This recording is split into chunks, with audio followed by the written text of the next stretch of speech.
Hello. Welcome to Kernels of Truth, brought to you by Progress Kentucky. Thank you so much for joining us. This week, we are going to cover a couple of horrible bills being advanced by the GOP super-duper majority in Frankfort. One, criminalizing homelessness. A second, rejecting anti-racism efforts. Happy MLK Day. We'll also check in on some GOP hypocrisy on MLK Day. Then really excited to bring on friend of the show, Representative Cherlynn Stevenson, who in addition to representing the mighty 88th, my district, she is also in House leadership as the Minority Caucus Chair. We're going to look forward to catch up with her on whether she sees some hope in this current session, where the priorities are for the Democratic Party in the House. And then we're going to close with our call to action. Of course, it's during the session. It's going to be focused on Frankfort. Get your dialing fingers all warmed up because we're going to ask you to make a phone call. But before we do that, are you ready to help turn Kentucky purple? Folks, I'm going to admit it. I still see hope in our state. I still recall very fondly the awesome results from November, that re-election of Governor Andy Beshear. We cannot lose sight, though, of the fact that we've sent him back to a governor's mansion that is in Frankfort, which is confronted and confounded by the GOP super-duper majority in the legislature. We cannot lose sight of the fact that there's still lots of work to do in our state to win better electoral outcomes for our Commonwealth. We hope that you will support Progress Kentucky and our efforts to do just that. Make a contribution right now via our secure online website. Act Blue to help turn Kentucky purple. $5, $50, $500. It's all welcome. It all adds up, and none of it is tax deductible. But hope you can support us. Let's check in with our co-hosts. Let us know who you are, where you are, what are you protesting today? We just celebrated Martin Luther King Jr. Day. Are you focused on his vision of equality and justice? You there on the internet, we mean you as well. Let's hear what you're protesting today. Feel free to put it in the chat while we are sharing ours. And I'm going to say, I'm Aaron. I'm coming to you from Chilesburg in the frigid Lexington, Kentucky. My protest sign says today, rough sleeping is not a crime. Stop HB 5. Stop HB 5. Teaser there. All right. How about Nema? Nema, are you there? I am here from the lovely Wood Kenwood Drive here in Lexington, Kentucky. Frigid as well. And, I'm kind of aggravated by a lot of things. I think we're at day maybe 12 of the General Assembly, maybe for 2024. But mostly today, my protest sign is enough with winter already. I'm done with it. And hey, MTI is great, but I'm pretty much ready for my child to go back to school. So that needs to happen as soon as possible. You did get the text, right? They're not going back tomorrow. We got one more day of NTI at least. I know. Okay. All right. So I just wish if it's going to snow, let's just get it over with. A big, like a foot. Yeah. And then let's just call it and go into spring. That's just what I'm asking for. Nema is protesting the weather. I am. Yeah, fine. I'm old. Sometimes I think maybe it's just as effective as protesting the legislature. Really. Correct. Those NTI days, man, does not keep them occupied nearly long enough to get any work done in the House. That's for sure. And then checking in with our third co-host of the evening, Kimberly Cecil Jones. Not having to worry about the snow days for you anymore. What are you protesting today? First of all, I just want to say I thought I heard Nema say UTI, and I said, "What UTI?" I said, Definitely worth "What protesting. in the ham sandwich?" I didn't know what she was.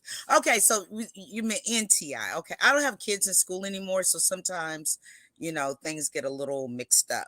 But my protest sign says today, let's leave no child behind. Leave no child behind. That is my protest sign today, because I feel like here in Kentucky, already being almost at the bottom as far as educationally, we have to set up our young people to succeed. And the only way we can do that is through education. And I still believe that the Republicans in Frankfort do want us sick, ignorant, and poor. So that's my sign. Leave no child behind. And maybe married to your cousin. I don't know. We'll see. All right. So apparently Annabelle Nagel, our wonderful producer, is protesting me today. I don't know what I've done, but I'm sure I'll find out later. All right. So let's get into news of the week. It is a holiday shortened week for many of us, but that did not stop the GOP super duper majority from making some trouble in Frankfort. So let's check in. I think the first story comes to us from Kimberly Cecil Jones. Kimberly, what you got? Yes, talking primarily about Louisville. There was an anti-crime bill that was filed by our Louisville Republican lawmakers, and on Tuesday, that the state actually should be making investments to help keep Kentuckians out of jail, not send more of them to prison. So House Bill 5, which everybody is calling the Safer Kentucky Act. However, it's a priority piece of legislation for the Republicans. It's undergone way, way too many changes, so to speak, since it was first publicly discussed in a September press conference. It includes a three-strike law, which was implemented quite some time ago federally by our president, Bill Clinton. Three strikes, you're out was what it was called. And this is for violent felonies. We have measures to prevent street camping near businesses, homes, and other public spaces, and felony carjacking statutes. So the bill, which has about 45 Republicans co-sponsoring it, including the majority whip, Jason Nemes of Middletown, right here in Jefferson County. And it generated a lot of opposition even before it was officially filed in the House last week. But on Tuesday, which was yesterday, a collection of Kentucky groups, such as the Kentucky Center for Economic Policy, the Coalition for the Homeless, the Louisville Urban League, the Kentucky Equal Justice Center, Kentucky Council of Churches, and many more, held a press conference criticizing the legislation. The director of policy for the Louisville Urban League, which is Felicia Newman, who I know, she used to be an assistant Commonwealth's attorney right here in Jefferson County, so she does know the law. And she said in the press conference, basically, that this is a very bad policy position that they're trying to pass. She added that carjacking is currently covered under an existing felony of charges right now. I mean, we already have something for carjacking, and that increasing punishments and the reclassification of crimes is totally unnecessary. We just cannot continue to incarcerate everyone. It's purely a remote emotional response.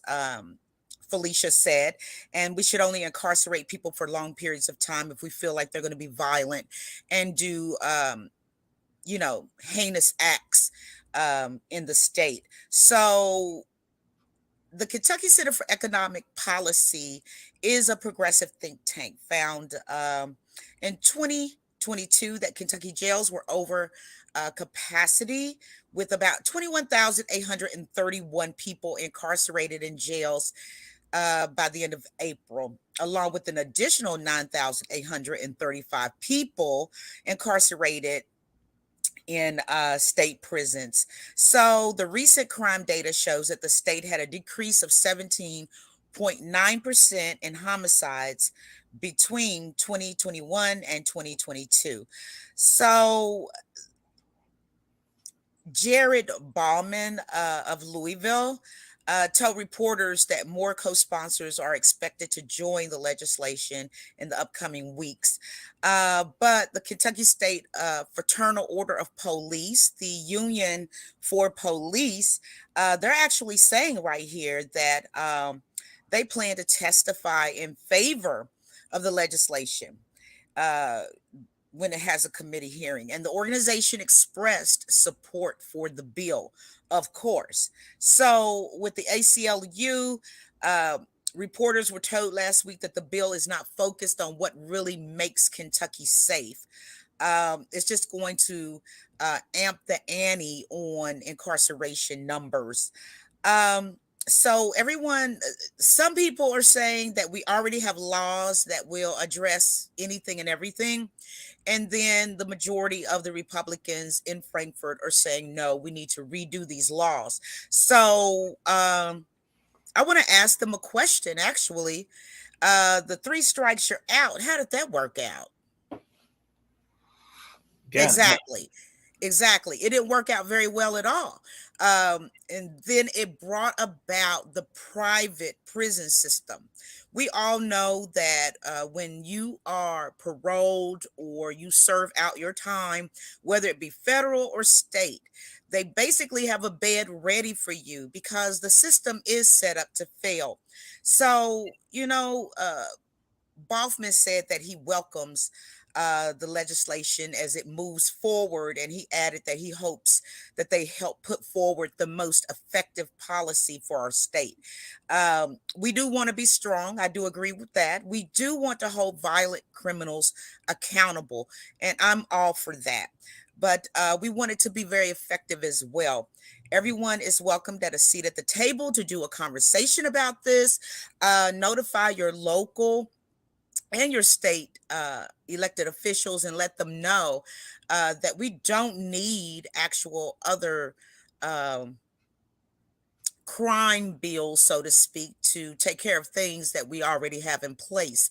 And as we well know, when you do this 3 times situation without social or economic basic tenants for underserved individuals, I would like to say, because that is what is going to be filling up our prisons.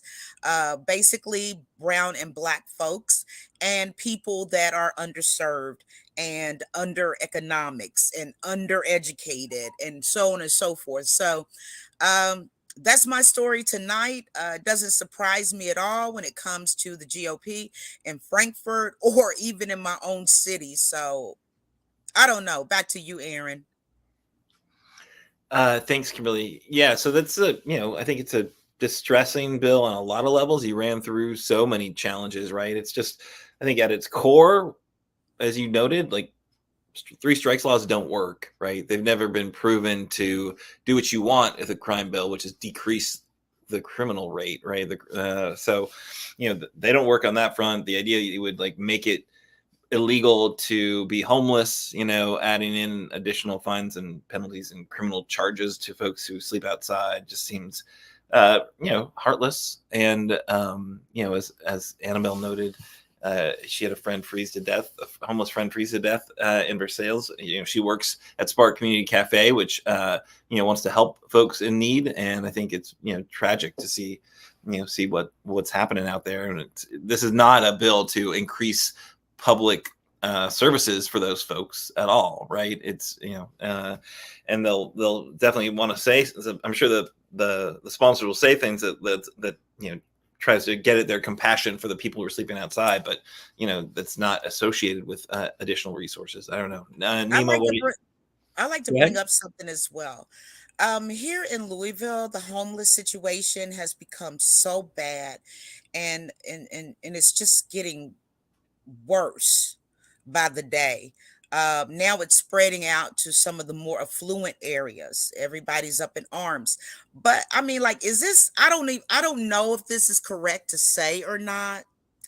But when I was in St. Louis, they have a very big homeless population.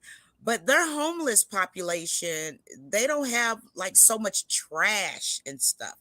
I went down Broadway, which is the main street here in Louisville, and underneath the viaducts, it was like trash upon trash. It looked horrible, and I don't think that because you're homeless, you have to have a lot of trash. So whatever St. Louis is doing as far as that's concerned, maybe that's something we need to look at as well. And here in Louisville, we do have a white flag, which is in effect right now, where there are teams of volunteers that go pick up are homeless, churches are open, different things of that nature. And also, let us not forget that a lot of the homeless population, it has been known and it is stated by the data that a lot have severe mental illness. So we have to think about that. We also have to think about, you think homeless people don't have money, but they spend a lot. Not every last one of them, of course, but a majority of them are using illicit drugs, serious narcotic drugs, meth, heroin, and the like. And a lot of times, a lot of the homeless people, they don't want to go to different programs because maybe that program requires you to learn about Jesus or to learn about Muhammad or whomever. And a lot of them, that's not what they want to do. They rather stay outside than some of those situations. And maybe those organizations, like if you want to hear about Jesus, you can hear about Jesus, but let's just feed and clothe and house everyone that we possibly can, no matter if they're a believer or not. All right. Yeah, I just don't, I just, every time I think that we can't be any more cruel, then we do something like this. And I mean, it's almost to the point where you just wonder where the bottom is. And every time I think we've hit it, then we get hit with something like this. And I keep going back to this. I remember a time not too long ago when I believe Jason Nemes stood up and was trying to get more people out of jails in this state and was trying to decriminalize some things. If I'm not mistaken, that was probably around 2019, 2020, where he was trying to do something with the population, the prison population. And I could have dreamed that, but I don't think I did. And now we see what's happened. And, it's just really sad. It's just really sad. Yeah. Yeah. I think it's outrageous that they've got a bill that they are talking a lot about homelessness, right? These Republicans who are pushing it forward. And, we hear Kimberly's concerns about what's going on in Louisville, but is the answer making it like illegal to be out there, or is the answer, flooding these areas with services and ensuring that we get people, into situations that, give them the treatment they need, that give them the resources to get a roof over their head, in a way that works, right? There's like a million models out there. And, the idea though, that you're going to punish people without providing resources for that home is, it's just disgusting, really. But yeah. All right. So we got other stories to cover. Nema, I think you got another bill that's there in Frankfort that's moving as equally disgusting. Equally so bad. Again, I go back to this 5 years ago in 2019, they in the Senate, the House passed this sweeping safety bill for schools, basically in response to what happened in Marshall County at Marshall County High School after the shooting there. And it basically put, mandated SROs in the classrooms and also really focused on mental health and what we call trauma-informed schools and trauma-informed care and education. Basically, that was applauded by everybody. I mean, it got a full-blown, I don't think anybody voted against it in the House or in the Senate, which is basically unheard of now in these political times. So now, fast forward 5 years later, Senator Stephen Meredith of Litchfield, in his infinite wisdom, has filed Senate Bill 93, which in part would remove the language around any emphasis on supporting all students based on the trauma informed methods. Why? Because apparently within the last 5 years, trauma informed methods now could lead to the scary DEI, which has now become, for you all that have been not playing at home, DEI is last year's CRT, which is the year before last, Antifa. So I'm just trying to get all these, acronyms and stuff together for you guys so you'll know what to be afraid of. I don't know what the letters are going to be that we're supposed to be afraid of next session. If I hear, we'll keep you all posted. But basically what we've got here is within 5 years, the entire Senate and the House majority have basically lost their minds. And I say that because this is how quickly the whiplash has been. You all, I'm just going to be honest as I possibly can be. We are in trouble because we have people who are listening to people who are just spinning complete and total nonsense online, and the tail is wagging the dog. Our elected officials in Frankfort are creating policies, laws, and writing bills based on what some internet wackadoo has decided is today's conspiracy. None of these things are happening. We are basically taking away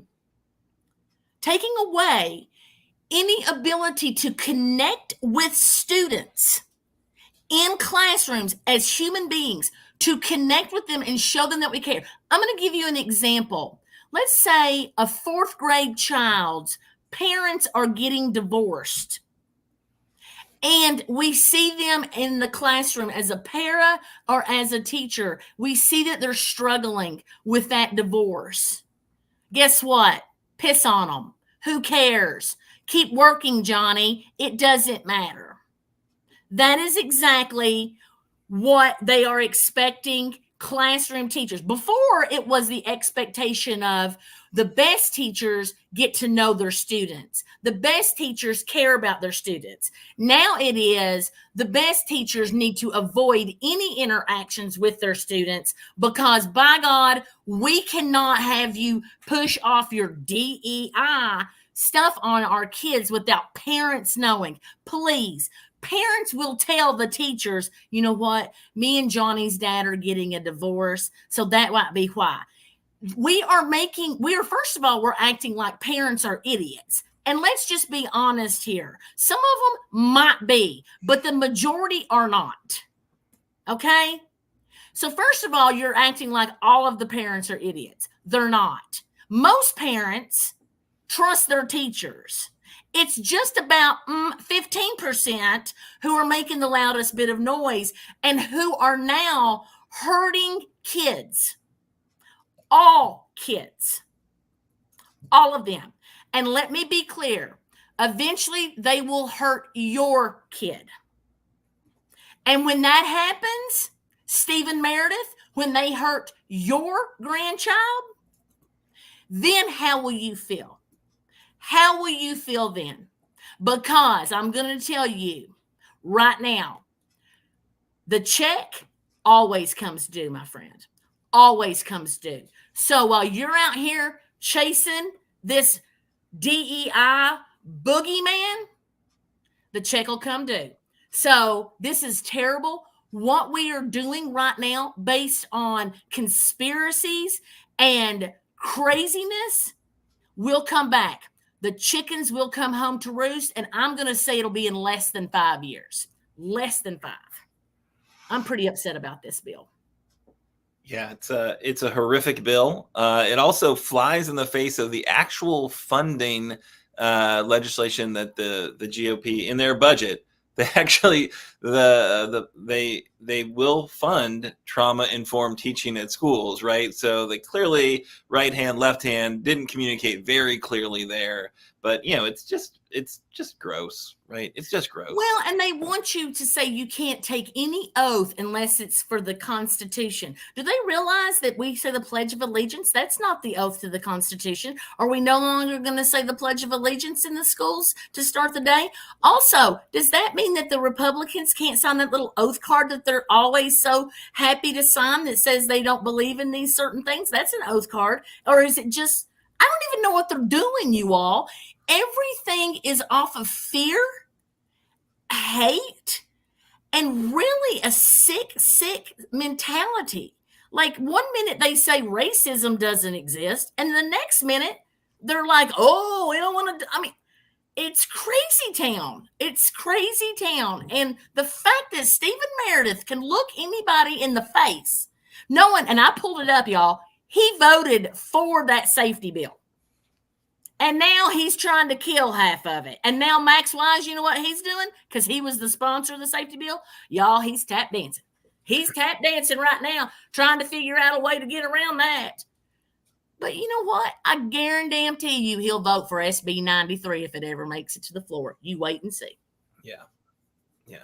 It's rough. Rough going there when they're, the Fear Factory needs new, it needs the material to keep people shivering in their boots. You're hurting kids. Mental health. All they talk about is the mental health. Every time there's a school shooting, what do they say? Mental health. But then what are they trying to do? Slam the door on any mental health care for these kids in the schools. Well, it's ridiculous. I think they proved last session with SB 150 they do not care about kids and their mental. They do not care about that. That's not a motivating factor for them. It's just, again, one more boogeyman that they can kind of feed up there and get people freaked out. Grievance politics coming home to the GOP so they can, rally their troops. Absolutely. Compassion doesn't work with these characters. Kimberly, anything you want to add on that one? Just all of this. This is why we lost that great man, the one that was the commissioner. Was he the commissioner? Jason Glass. Yeah. Because of this right here, educators can't educate. Children can't grow up in an environment where they feel safe at school with their educators, and educators probably might be backing up a little bit, which can sometimes appear aloof only because they're afraid of the lawsuits that could come. But I will tell you this, that once again, what do they want to do? They want to keep you sick, keep you poor, and what's the other one? Keep you sick and poor, and keep you, I know the third one. What's my third one? Yeah, they want to keep you scared, dumb. Yeah. Keep you dumb. Keep you ill and I had a little Delta 8. Excuse me. I had to talk about that. I was like, oh my God. It was stressing me out so bad. Oh my God. And then you just think about the kids today.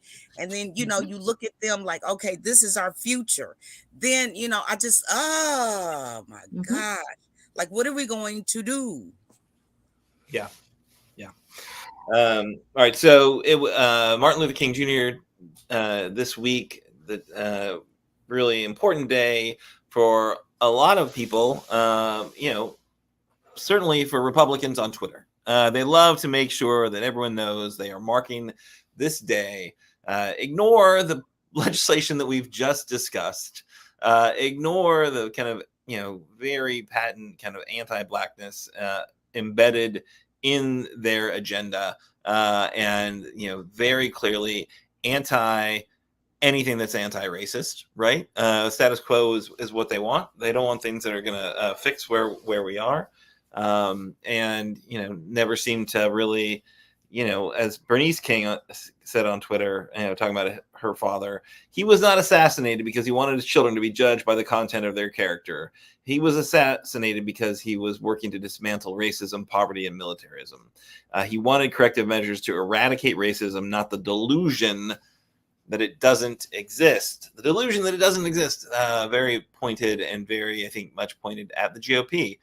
Who's more than happy to pretend racism does not exist. Here we have the Kentucky Senate majority, very much honoring the legacy of Dr. Martin Luther King Jr. I think obviously they're honoring that legacy with SB 93, which we have just discussed. Of course, the Republican Party of Kentucky celebrating MLK with an agenda that seeks to eradicate the work that he has put in. Dan Cameron, of course, took to Twitter to memorialize the day. Dan Cameron, of course, who said he never experienced any racism. Dan Cameron, of course, who is right now working for the 1792 exchange, working to bring our country back to the great time of 1792 when slavery was legal. Really absolutely just tone deaf, but had to get in there on Twitter and make sure to commemorate MLK Day. And then Michael Adams doubled down, wasn't just talking about the I Have a Dream speech, but retweeted somebody saying how important it is to read the letter from Birmingham jail, which he says is one of the greatest American political writings, on par with Major Lincoln speeches, and is a must read.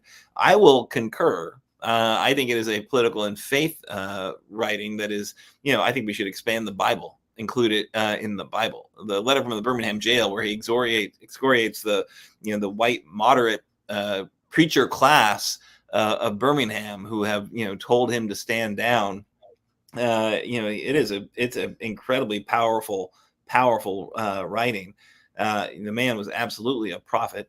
And Michael Adams, of course, is a campaign attorney for Nikki Haley, who says America has never been a racist nation. So yeah, a little tone deaf, I think, jumping on the MLK bandwagon. But that's what we have Twitter for, I think, is to help us with those moments. All right. So any thoughts about Twitter hypocrisy or anything we want to discuss there, crew? I do. Let's hear it.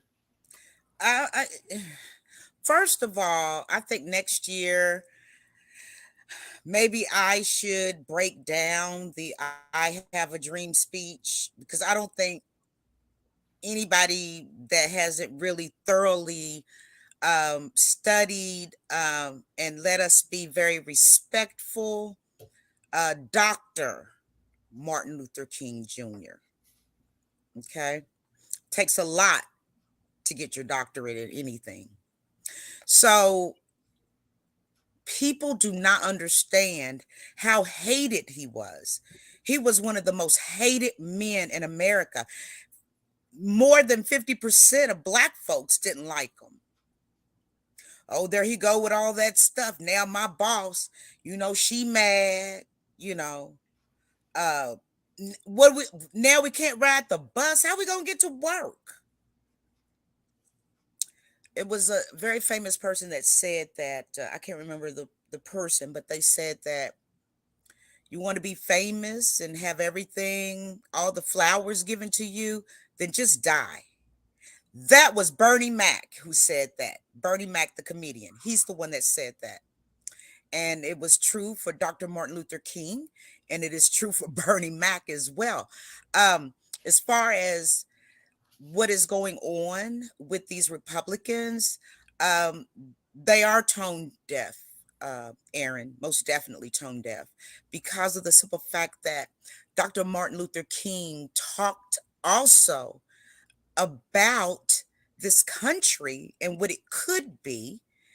And he also used everything in his disposal to make sure that all of us, not just Black folks, but he said poor whites, the uneducated, let's get them educated, the sick, let's get them sick, get them well, whatever the case may be. But as you can tell, when you're dealing with Frankfort's finest, they're hypocritical. And I think it's as a Black woman, I think it's downright offensive to me. Amen. All right, so we're now, I think, moving into our interview. Very excited to bring on a friend of the show. I think maybe he's been on the show more than anyone besides, the folks you're looking at here, and Doug and Nate. But yeah, I think very honored to have the House Minority Caucus Chair, Representative Cherlynn Stevenson, representative of the Great 88th, my district, stretching from Childsburg all the way to Scott County, a very uniquely shaped district that she won, despite all the GOP efforts to perhaps make that harder. And welcome. Thank you so much for joining us. Thanks for being back on the show. And yeah, just we love to check in with you during the session to kind of hear how it feels. We watch the bills. Nema's there. She sees what's happening. I don't go. Unless there's a very big rally, I'll come. But but you're there behind enemy lines. How are things going there in the legislature? Well, thanks so much for having me on. It's a pleasure to be here. Hi, ladies. It's good to see you as well. Honestly, it's been really slow so far. So we're just starting to see some things move in the House. So far it has been pretty collegial. I kind of hate to say that, but it's all about to hit the fan tomorrow. There has been a special called judiciary meeting upon adjournment tomorrow. House Bill 5 is going to be heard. We suspect that then we will vote on that on the floor on Friday. So, all those sis boom ba, rah, rah, rah, forward Kentucky together is going to come to a screeching halt. Obviously, they dropped the House budget this week as well. And it's a huge document, so we're starting to pour through that. But unfortunately, seeing some of the ineptitudes in that, lack of vision that we saw in Governor Beshear's bill, just a lot of needs that are not going to be met by that budget. So, we're just really starting to get our hands dirty. It's day 11. We have 49 days to go. So, we're gearing up for the fight. We know that we've got a big fight coming on a lot of things. We know that it's very likely that we can't stop a lot of things, but right now we are there to be the loyal opposition, to raise as much heck as we possibly can, let the people know what's actually happening, try to pull the cover back, and just try to throw as many bombs as we can and slow down the process as much as we can. Yeah. So, and I'll turn to my co-host just a moment, but if we could dig in on HB 5 a little bit. So you think there'll be a hearing tomorrow, a special kind of hearing of the Judiciary Committee, and then we could see a floor vote on that as early as Friday? Yes, I mean it. And so again, they're saying upon adjournment, so we won't go back into session tomorrow night, but we think it could come as early as Friday. Historically, we have seen that some of the more controversial bills do get heard on a Friday. So not a huge surprise. However, it did not get a referral today, and it did not get a reading on the floor. So tomorrow's, when it's heard in committee, will be its first reading. So if we do hear it on Friday, they will have to suspend a reading in order to do so. So we'll see. Yep. Okay. Any thoughts about that bill? And has the overall House Democrats taken a position on it, or? Obviously, it's a terrible bill. It's a heartbreaking bill to criminalize homelessness. The provision in there that specifies that people have to be in treatment in order to get housing. That there's this huge housing first initiative that brings about $50 million a year into the state, that would completely go away if this bill passes in its current form. Then that's a lot of money out the window that we have no way to backfill. So that's a huge concern of ours right now. Obviously, criminalizing homelessness is one of the most heartless things that we can possibly think about. So it's a really hard bill to digest. It's such a large bill. It covers so many things. It probably should be 10 different bills, or heck, more than that. But it just doesn't make sense in a lot of ways. We just passed the bill to raise the one of the felony thresholds from $500 to $1,000. Now we're bringing it right back down. We've put there's a moratorium right now on new prisons and money for prisons, but yet we're about to start putting all of these people back in prison. So that makes us wonder, so is this just a pipeline for private prisons now? Is that what this is going to turn out to be? If there's a spending moratorium on prisons for public money. So, there's just, it's like a treasure trove of terrible things in this bill. So it's really heartbreaking. And, I, of all people, there were 12 different commercials that ran about me last year, 12 different versions of a commercial that called me soft on crime, especially after my own vehicle had been stolen. So, I am prepared to wear that moniker again this year during election season. They can call me soft on crime if they want to, but this is a terrible bill. It has just a lot of really bad things in it. A lot of things that are proven not to work. So I'll be a no for sure. Yeah.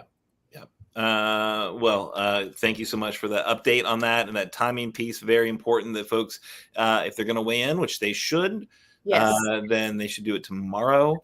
Yes. That's the kind of teaser for our call to action, which is coming up. Kimberly, I think you have a question for the representative.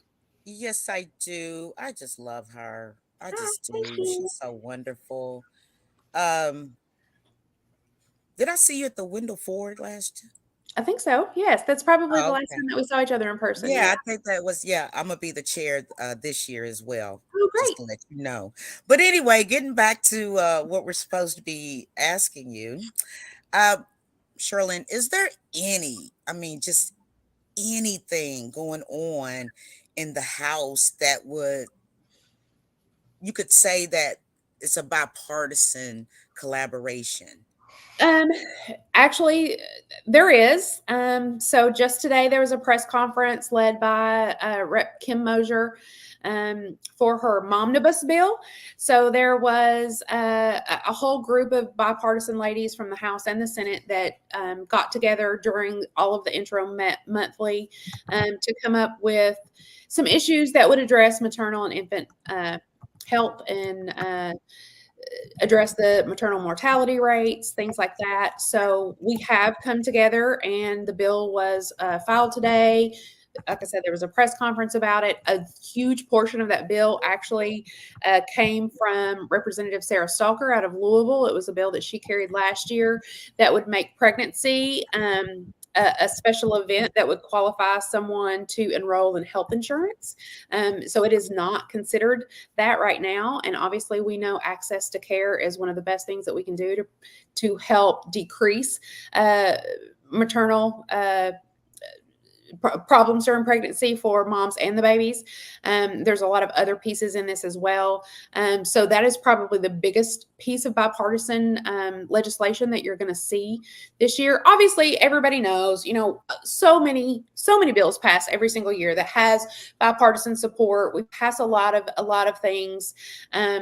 And they pass with hardly anybody voting no, but it's the really big meaty bills that are contentious that get all of the media attention. And so it appears like we are up there, really battling it out and going against each other a lot, when honestly we aren't. It's just those, maybe 10, 12 pieces of legislation that really cause the most strife. But buddy, do they know how to pick them when they choose one for us to fight about? They know what they're doing right now. So there's a lot of good stuff that we're going to do, and that will come along. But that momnibus bill is probably the biggest thing that can make the biggest impact for our moms and babies right now. And we're really proud of that work. That's awesome. Also, just super catchy. I love that. That momnibus. Nema, you got a question? I do, and of course it's going to be about public ed. Yes. However, I will say this. When I was in Frankfort today, I got on the elevator, and Mosier was on the elevator. Yes. And if anybody knows, Mosier hates my guts. And the reason why is because I had a very robust discussion with her about the medical marijuana bill a couple of sessions ago.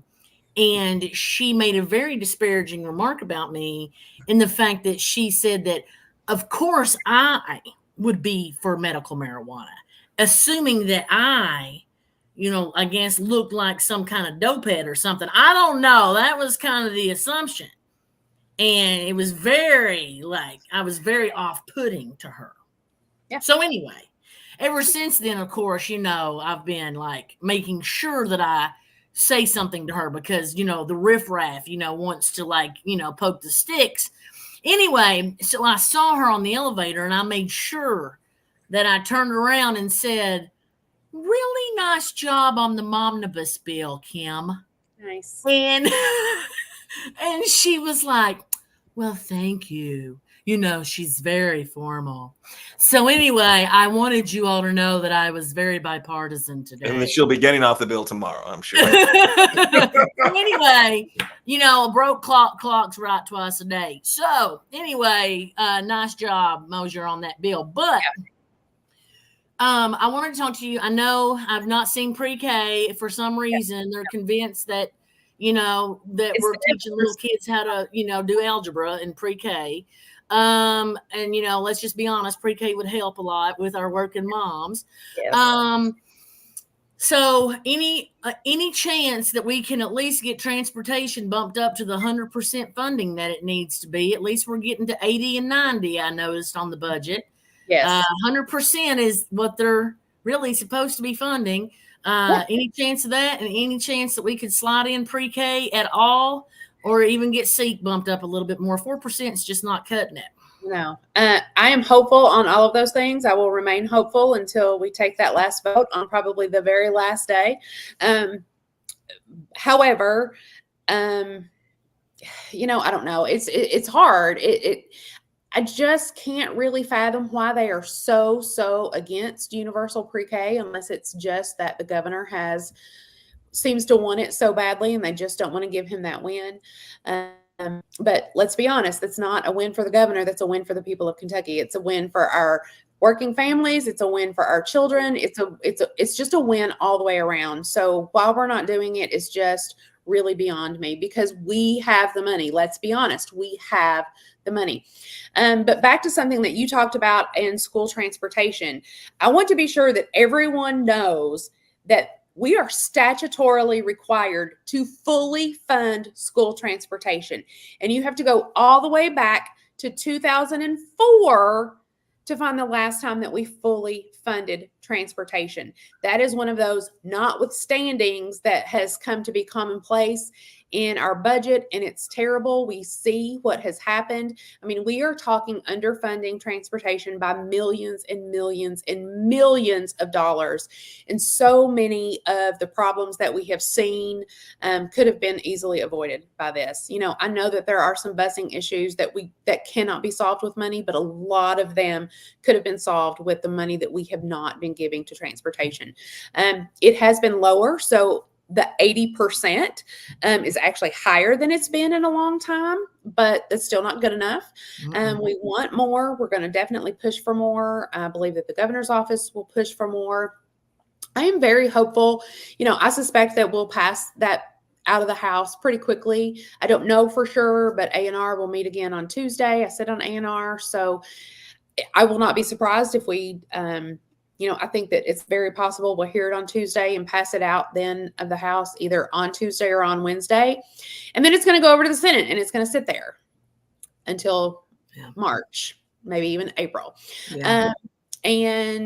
But I think that what we have seen traditionally happens is it comes back from the Senate looking drastically different. Mm-hmm. And then we'll go into a conference committee where it's going to come out and look drastically different yet again. So I am still hopeful that there are some of those issues that Nema just talked about can be resolved and that we can get those into the budget. The SEEK formula, we know, is not cutting it. We are all very, very disappointed that there was no separate funding for teacher raises. We know that what we are seeing within the SEEK formula, we saw exactly what happened last time. It doesn't matter how much they encourage superintendents and districts to be sure that the money, the added SEEK money, goes to raises. There's no guarantee that that will happen. And without an absolute mandate, we are not going to get to a guaranteed minimum teacher salary for, across the state. And that's horrible. If we really want to recruit the best and the brightest and then retain those people, that is something that we have to do. We are seeing a lot of other states do it. And we know that the Kentucky GOP loves to talk about how we need to be like other states. So-and-so is doing this and so-and-so is doing that. And so we need to do it too. So why we're not doing that right now, it's kind of questionable, to be really honest. But in looking at their budget in comparison to the governor's budget, obviously, once again, he put forward a very education first budget. And in the House budget, we see no universal pre-K. There's no money for textbooks. There's no teacher PD. There's the no mandated raises for teachers or school personnel. You know, we want everybody in our school system, from the custodians and the cafeteria workers to the teachers, to get a raise. These people are doing the Lord's work. Y'all, I cannot imagine going to work every day in a school right now. My mama did it for 28 years and you couldn't pay me enough. So those of you that do it, thank you, thank you, thank you. You're amazing. We appreciate you, and we need to be paying you a whole lot more. But, you know, we also see, it's so funny with the universal pre-K, and I'm sorry, I'm kind of switching around a little bit here, but as the thoughts are flooding in my head, it would have helped so much, because we all know that those federal child care funding dollars are about to come to an end. So if we had done the universal pre-K, then that would take care of all of those 4-year-olds, and that would then open all of those slots up for more, 0 to 3-year-olds, which would have been great. We would get many more moms back into the workforce. We keep hearing about nobody wants to work, but we're not making things any easier. And so when those federal dollars stop, and they're stopping very, very soon, the budget does not include very many dollars to go toward that. We're not backfilling what was coming down from the feds, and that's just going to be a real problem. We're going to see a lot of child care facilities close, and we're going to see families start having to pay a whole lot more out of their pockets, and it's just bad news all the way around. So again, that universal pre-K is just a magic bullet in a lot of ways for us. So it's really, really unfortunate that it was not in the House budget. So I'm very hopeful that the Senate has something different to say about that. Yeah. So there you go. Definitely another thing you could contact your senator about would be those issues and those funding opportunities, because as the representative noted, we can afford it right now. We can. We are flush. We have resources. We don't need to be austere and cut things to the bone just so we can return more money, tax dollars to rich people. Yeah. One quick check-in, and we're gonna let you go. What's the you're in House leadership in the Minority Caucus Chair, right? That's what you are.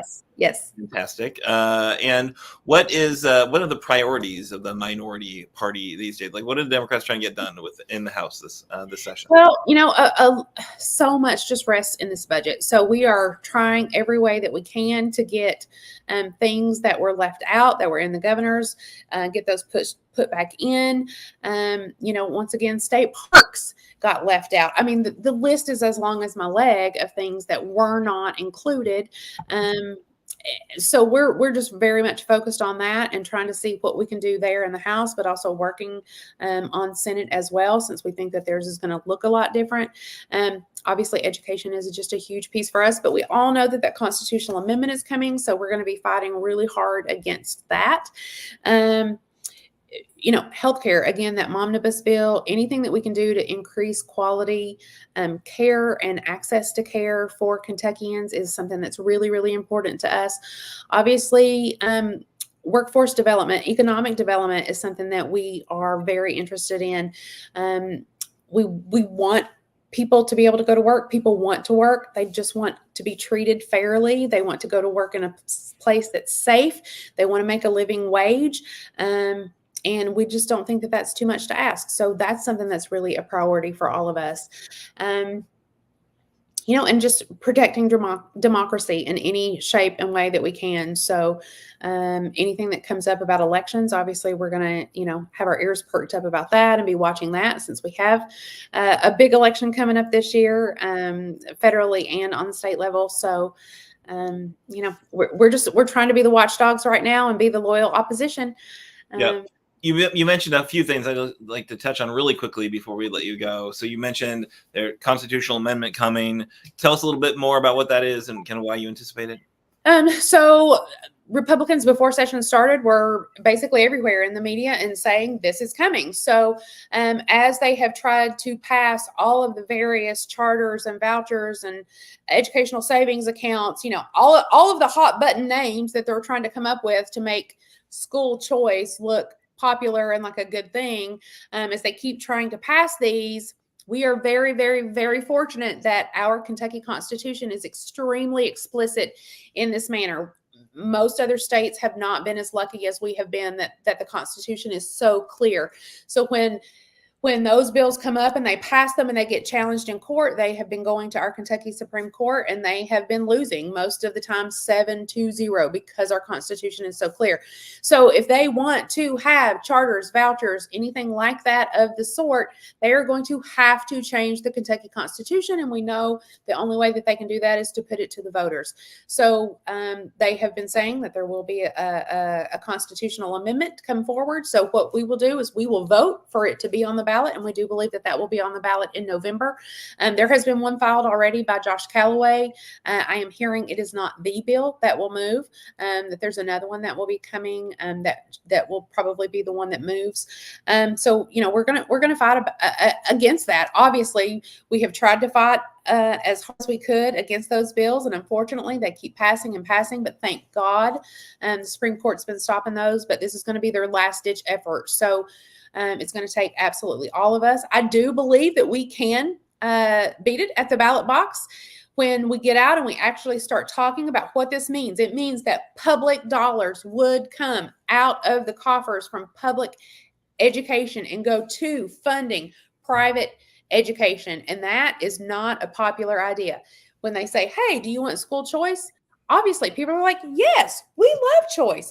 But public schools are offering a lot of choice when you really start looking at it.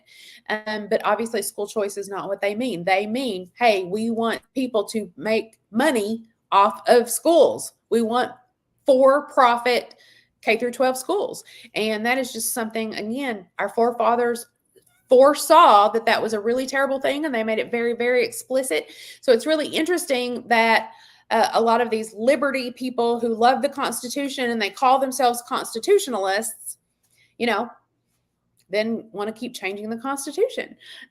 So that's where we are. Again, I don't think that it's going to be popular in 116 of our counties. Our public schools are the largest employer in that county. We know that public schools are the heart of those communities. Friday night lights and basketball games and all that good stuff. Those are the major events in the counties, and everybody comes out, and it really strengthens our communities. Nema and I both grew up in Eastern Kentucky, and basketball, man, is where it's at. It didn't matter if you had a kid playing or not. Everybody was there. It's a really big deal. And I think when push comes to shove, people will know that this is not the best thing for our kids. This is not the best thing for education as a whole. It is not the best thing for Kentucky. If we really want progress here, then we have to have strong public schools. We know that when companies start looking at Kentucky as a possible place to relocate, and we want all of those companies to come here and bring their jobs, they want us to have really strong public schools. And people are fighting like heck to do away with them. They're fighting every day to tear them down, to disparage them in any and every way that they can. And as I tell everybody all the time, it's the hill that I will die on, and our caucus is in lockstep. We are solid on this issue. We are not going to let it happen. That's awesome. Well, glad to know that you're there, you're watching what's happening, and you're fighting for what's important for our Commonwealth. Thank you so much for taking the time and joining us this evening. Thank you for your leadership. Thank you for all you do to kind of make the system as transparent and as accountable as possible, including coming on this show whenever we ask, which is wonderful. So have a great evening. Enjoy the rest of the session. I'm sure we'll check back in with you. Yes, absolutely. Thank you all so much. Awesome. All right, so that's Representative Cherlynn Stevenson from the Mighty 88, the Democratic Minority Caucus Chair. We're going to move into our call to action. We got a little bit long, so we're going to do call to action, and then Kimberly will close out the show. But this is an important one. We've kind of teased it 3 times, I think. This is an alert we're borrowing from our partner KFTC, a really important issue that is going to be brought up tomorrow and is going to require your calls. So HB 5, we need to deliver safe and affordable housing. We need to stop criminalizing the unhoused. HB 5, as we've heard, is a sweeping criminalization bill that would make Kentuckians, especially people who are unhoused, more unsafe. The bill includes stiffer penalties for several categories of offenses, allowing business owners to assault someone suspected of shoplifting, a ban on street camping, preventing the use of federal funds to go toward permanent housing for unhoused Kentuckians if such initiatives lack behavioral and rehabilitative requirements. So please do call, leave a message for members of the House Judiciary Committee, the House leadership, and your representative. Very simple: oppose HB 5. That is the message. The number is right there on the screen: 1-800-372-7181. 1-800-372-7181. Call right now. Maybe not right now. If you're watching live, don't call right now because the line is closed. But I think it's like 8:30 to 5:30 or something that it's open.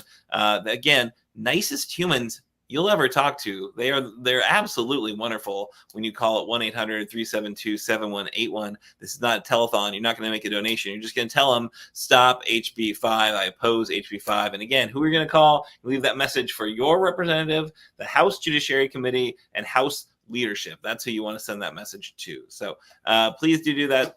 Do that ASAP.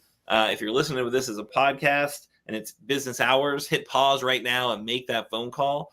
So let's do that. Let's show the public a strongly united in opposition to criminalizing homelessness. All right, that's it. All right, Kimberly, can you close us out on this fine episode? Yes, sir, I sure can. What a great show tonight. I noticed that Mr. Sandy Downs, he gave us a great and wonderful compliment for tonight. Thank you so much, Sandy, for that. Cherlynn Stevenson, she is like thebomb.com. So I learned a lot from her tonight, and I'm sure that everyone else did too. But disclaimer is Progress Kentucky is a nonprofit organization registered with the Kentucky Secretary of State as a 501c4.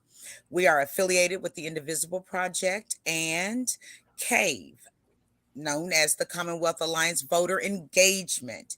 And we're also proud members of Forward Kentucky Network. Our goal here at Progress Kentucky is to educate, organize, increase voter turnout, and advance a progressive agenda through civic engagement. Next week, we'll be joined by another wonderful guest, Jason Bailey of the Kentucky Center for Economic Policy. They've been heading up an effort for a more humane budget, in stark contrast to the GOP budget unveiled this week. We'll hear from Jason about the need for investments in our state, as opposed to hoarding resources in order to further cut taxes for the wealthy. The production of this episode was by our very own Annabelle Nagel, and it episode 145. How you like that? Big thanks to Nate Orshan. Check out the music that he produced and wrote. You can hear more of his songs on natosongs.com, natosongs.com. Then also, if you miss us, catch us on any streaming platform. I promise you we'll be on there. And make sure when you're giving out a review, give us a 5. You know how the algorithm thing works. We're trying to level up. Okay. So logo and some graphic content was provided by Couchfire Media, and that's couchfiremedia.com. And today is Wednesday. You know the deal's hump day. You made it through half of the week. Only got 2 days left. Do something nice for someone. Not only will you feel good, it will make that person feel great. So same time, same channel next week. We'll see you then. Have a great rest of your week.